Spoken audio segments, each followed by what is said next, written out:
औज़ुबिल्लाहिमिनश्शैतानिर्रजीम बिस्मिल्लाहिर्रहमानिर्रहीम। शुरू करता हूँ रब्बे जलील के बरकत नाम से जो दिलों के भेद खूब जानता है। मेरे दोस्तों, आज 2 दिन के बाद हाज़िर हुआ हूँ। कोई तबीयत नासाज थी, इसलिए कोई वीडियो ना बना सका। आज अल्लाह का शुक्र है, बेहतर है तबीयत, इसलिए आज फिर हाज़िर हुआ हूँ।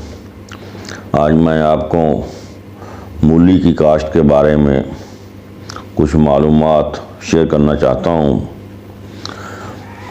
मूली एक बहुत ही ज़बरदस्त और नफ़ावर फसल है।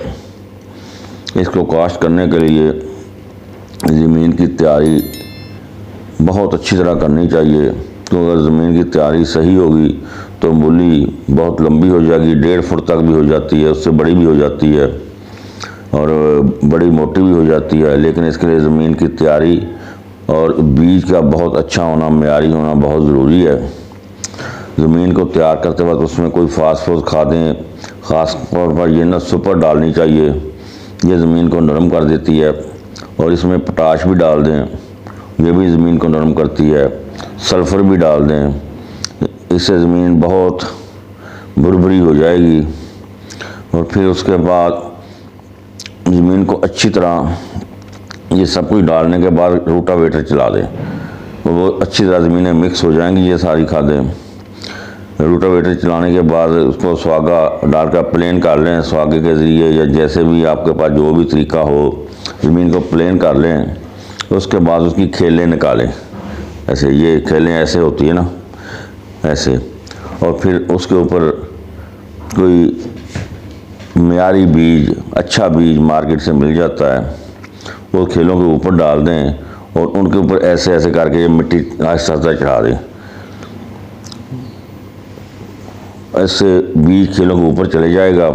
फिर इसको रेंज में पानी देना है, ज़्यादा पानी नहीं देना। जब अगर आपने कनाल के इससे ना इसको डिवाइड कर लें 2-2 कनाल में, जब एक कनाल सवा कनाल भर जाए तो फिर उसको पानी बंद करके अगले कनाल को छोड़ दें। इससे तो पानी एक तो एक जैसा लगेगा सबको, दूसरा लगाना भी आसान होगा। फिर जब इसके पत्ते निकल आए मूली के तो इसको गोडी करनी चाहिए। इसके घास फूस जो निकलता है ना, उसको अच्छी तरह तलफ कर देना चाहिए। 2 गोडियाँ कम से कम इसको करनी चाहिए मूली की फसल को। और उसके बाद इसको 1 दफ़ा या 2 दफ़ा यूरिया खाद उसके साथ हुमक एसिड डाल दें।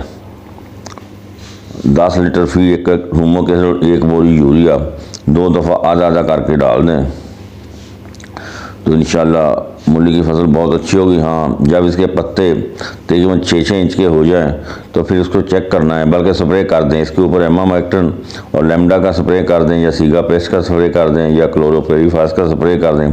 किसी भी जहर का स्प्रे कर दें ताकि इसके ऊपर कोई सुंडी वगैरह, कीड़ी वगैरह इसको ना लगे। पत्तों को चेक करते रहना, अगर पत्तों में सुराख हो जाए तो फ़ौरन स्प्रे कर दें। इसका मतलब इस पर किसी न किसी सुंडी ने अटैक कर दिया है। और 1 या 2 स्प्रे होंगी इसको, और आपकी फसल इंशाल्लाह बहुत अच्छी होगी, बहुत नफ़ामंद होगी, बहुत फ़ायदेमंद होगी। कल को किसी और वीडियो के साथ फिर हाज़िर होऊंगा। मेरी हौसला अफजाई करिए, इसको लाइक और सब्सक्राइब करना, शेयर करना मत भूले। आप लोगों का, भाइयों का बहुत शुक्रिया।